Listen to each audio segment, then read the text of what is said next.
Welcome बच्चों। Last time हमने आपको एक टेस्ट दी थी जिसमें मैथमेटिक्स की टेस्ट थी, अलग अलग विषय की भी टेस्ट थी। ठीक है, तो जैसे कि हम दूसरे दिन उसका एक्सप्लेनेशन लेते ताकि किसी बच्चे को उसमें परेशानी ना हो। ये आपके पास 5 क्वेश्चंस है जो हमने लास्ट टाइम आपको टेस्ट में दिए थे। ठीक है, तो चलो देखते हैं हम इन सबको। देखो, सबसे पहला उन्होंने क्या कहा कि देखो आर जेड का मतलब क्या है, रियल पार्ट ऑफ जेड। और जेड क्या होता है कि वो हमारा कॉम्प्लेक्स नंबर होता है। तो जैसे कि हमारा जो कॉम्प्लेक्स नंबर का सिस्टम है, तो वो क्या है कि z is equal to a plus b i, ऐसा लिखते हैं। आपको हमने कहा था कि जो सेपरेट है, ठीक है, उसको हम रियल पार्ट कहते हैं, आर ई जेड। ठीक है, और जो i के साथ है उसको हम क्या कहते हैं, इमेजिनरी पार्ट, यानी आप उसको आई एम जेड लिख सकते हैं या फिर आई जेड लिख सकते हैं। ठीक है, अब यहाँ पर देखो उसने z इज इक्वल टू क्या दिया है, z इज इक्वल टू हमें दिया है √3/2 और साथ में i, यानी सिर्फ i के साथ में जो है वो दिया है, मतलब उसने a वाला भाग दिया नहीं है। इसका मतलब इसको हम ऐसा लिख सकते हैं 0 प्लस √3/2 i। इसका मतलब हमारा रियल पार्ट यानी a की जगह पे कौन आ गया, 0 आ गया। ठीक है, यानी हमारे पास real part of z in z is equal to √3/2 i। देखो i दिखा मतलब उसके साथ में जो है वो इमेजिनरी पार्ट है, और अगर बाकी दूसरा पार्ट नहीं है मतलब वो 0 हो जाएगा। यानी यहाँ पर अगर हम बात करते हैं हमारे आंसर्स की, ठीक है, सो यहाँ पर पहले का आंसर होगा हमारे पास 0, यानी रियल पार्ट ऑफ, मैं डायरेक्ट आंसर लिखता हूँ, real part of z is 0 here in question first. ठीक है, चलो अब देखते हैं हमारे पास में सेकंड क्वेश्चन। तो सेकंड क्वेश्चन में क्या कहा है, z इज इक्वल टू, देखो z इज इक्वल टू क्या दिया, √3, ठीक है, यहाँ पे सॉरी √7 है प्लस √9 है।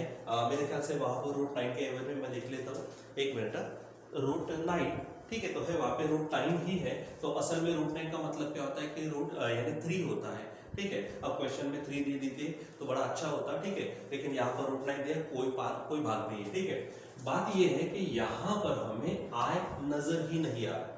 ठीक है, अगर i नजर नहीं आया so we can take 0 i, ऐसा लिख सकते हैं। ठीक है, सो अब ये जो पार्ट होगा ये पूरा का पूरा क्या होगा, आपका रियल पार्ट होगा, और जो i वहां पे नहीं है, हमने 0 i ले लिया, सो i के साथ में जो होता है वो आपका होता है इमेजिनरी पार्ट। और उससे पूछा क्या है कि इमेजिनरी पार्ट ऑफ z, तो इसमें i ही नजर नहीं आ रहा, मतलब इमेजिनरी पार्ट क्या हो जाएगा, हमारा 0 हो जाएगा। ठीक है, यानी सेकंड का आंसर भी हमारे पास यहाँ पर क्या आता, 0।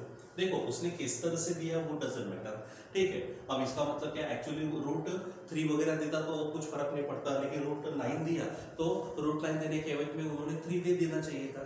तो कोई बात नहीं, जैसा क्वेश्चन है वैसा, लेकिन इसके साथ में i नहीं है, मतलब यहाँ पे इमेजिनरी पार्ट दिख नहीं रहा, मतलब इमेजिनरी पार्ट कौन सा होगा, हमारा 0। ठीक है, चलो नेक्स्ट क्वेश्चन है हमारे पास, क्वेश्चन नंबर 3।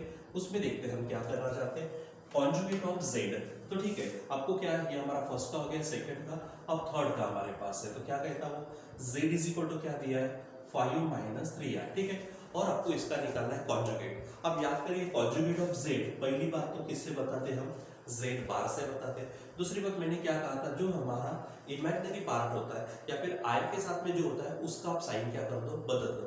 यानी हमने वहां पे पॉइंट भी लिख के दिया था, इमेजिनरी पार्ट का साइन बदल दो। तो यहाँ पे माइनस है तो आप यहाँ पर क्या कर दो, प्लस कर दो। तो हमारा यहाँ पर conjugate of given z is 5 + 3i, ऐसा हो जाएगा।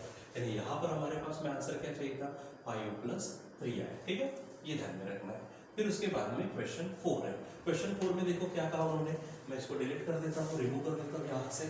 ठीक है, देखो तो वहां पे उन्होंने क्या किया है, दो कॉम्प्लेक्स नंबर पे, एक है z1 is equal to 5 + 3i, दूसरा है z2 is equal to 3 + 5i। ठीक है, ये हमारा फोर्थ क्वेश्चन। अब उन्होंने देखो then z1 + z2 question mark डाला, मतलब उन्होंने क्या किया है, इन दोनों की एडिशन की। तो मैंने आपसे क्या कहा था, याद करो, हमने कहा था आपसे कि रियल पार्ट की एडिशन सब्ट्रैक्शन रियल पार्ट के साथ और इमेजिनरी पार्ट की एडिशन सब्ट्रैक्शन इमेजिनरी पार्ट के साथ। तो यहाँ पर रियल पार्ट 5 है प्लस रियल पार्ट को ले 3, इनको ले लो, प्लस यहाँ पर इमेजिनरी पार्ट है 3 प्लस इमेजिनरी पार्ट है 5 और i लगा दो। तो यहाँ पर ये बन जाएगा 5 + 3 8, यहाँ पर ये बन जाएगा 8i। यानी सिंपल है, आपका आंसर क्या चाहिए यहाँ पर, जस्ट 8 + 8i।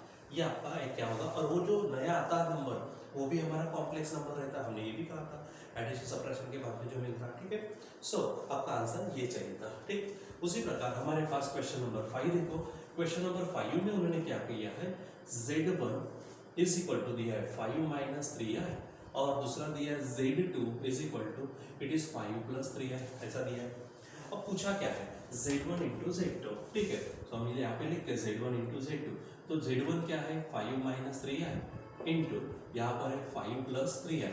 अब देखो इसको ज़्यादा और सॉल्व करने की जरूरत ही नहीं है, ठीक है, क्योंकि अगर मैं 5 को a कहता हूँ तो ये 5 भी a होगा, 3i को अगर मैं b कहता हूँ तो ये भी आपका क्या होगा b। तो सिंपल है a minus b a plus b, यहाँ पे a minus b a plus b का फार्मूला लगता है, जो हमारा फार्मूला है कौन सा, a square minus b square, ये आता। तो a स्क्वायर का मतलब क्या होगा 5 स्क्वायर माइनस b स्क्वायर, तो b यानी पूरा कौन 3i उसका स्क्वायर, ठीक। सॉल्व करो तो ये 5 का स्क्वायर 25 माइनस 3 का स्क्वायर 9, आपको मालूम है ब्रैकेट का स्क्वायर है सबका स्क्वायर, तो 3 का स्क्वायर 9 और i का स्क्वायर r स्क्वायर। लेकिन ये 25 माइनस ये 9 है और हम सबको मालूम है कि हमारे पास i, देखो सिंपल i की वैल्यू क्या है रूट ऑफ -1 और i स्क्वायर की वैल्यू क्या हो जाएगी, इसका स्क्वायर हो जाएगा यानी जस्ट -1, तो यहाँ पर मैं लिखता हूँ -1। अब आप सोचो ये 25 माइनस माइनस प्लस 9 1 9, अब आपका आंसर क्या होना चाहिए वहाँ पर 34, ठीक है। So the answer of question number 4 is 34, यानी इस तरह से आपके पास क्या होना चाहिए, जो क्वेश्चंस आपको दिए गए थे उन क्वेश्चंस के आंसर्स ऐसे आपको मिलना चाहिए। और आई होप कि आपने टेस्ट पेपर में भी कुछ ऐसा ही सॉल्व किया होगा और आपने जो आंसर्स है वो आंसर्स हमें ऐसे ही भेजे होंगे, ठीक है। बाकी तो हमें पता चल ही जाएगा कि हमने यानी आपके जो टेस्ट पेपर को जब हम चेक करेंगे और आपको भेजेंगे भी, ठीक है, तो आपको पता ही चल जाएगा किसने किस तरह से सॉल्व किया होगा, किसने किस तरह से सोचा होगा और कौन घर पे पढ़ाई कर रहा है या फिर नहीं कर रहा है, ठीक है। बच्चों ये मत सोचो कि हमारा अभी यानी क्लासरूम में क्लासेस चालू नहीं है, यानी हम कैसा तो भी टाइम पास करने का, नहीं, हमको टाइम पास नहीं करने का, हमको हर एक चीज़ भले थोड़ी थोड़ी चीज़ें होंगी लेकिन हर दिन आप उसको पढ़ते जाओ, उसकी प्रैक्टिस करते जाओ। कुछ डाउट्स आते हैं तो मैंने आपको 2-3 रास्ते बताया कि डाउट्स को क्लियर करने की चीज़ें किस तरह से, या तो कोई एक आधा क्वेश्चन नहीं समझ रहा आप उसकी फोटो कॉपी हमको व्हाट्सअप करिए, हम आपको उसका आंसर सेंड कर देंगे, ये एक बात। दूसरी बात, अगर आपको ओरली कुछ पूछना है तो आप हमको फोन कर सकते हो, फोन पे भी बातें क्लियर होती है कुछ, और थोड़ा सा अगर ज़्यादा का एक्सप्लेनेशन चाहिए है मान लीजिए, ठीक है, तो जैसे यहाँ पे थोड़ा सेफ्टी के साथ थोड़ा स्कार्फ वगैरह मास्क वगैरह पहनकर अगर आप यहाँ पे आते हो और 10-15 मिनट में डिस्कशन करते हो तो वहाँ पे भी क्लियर होता है।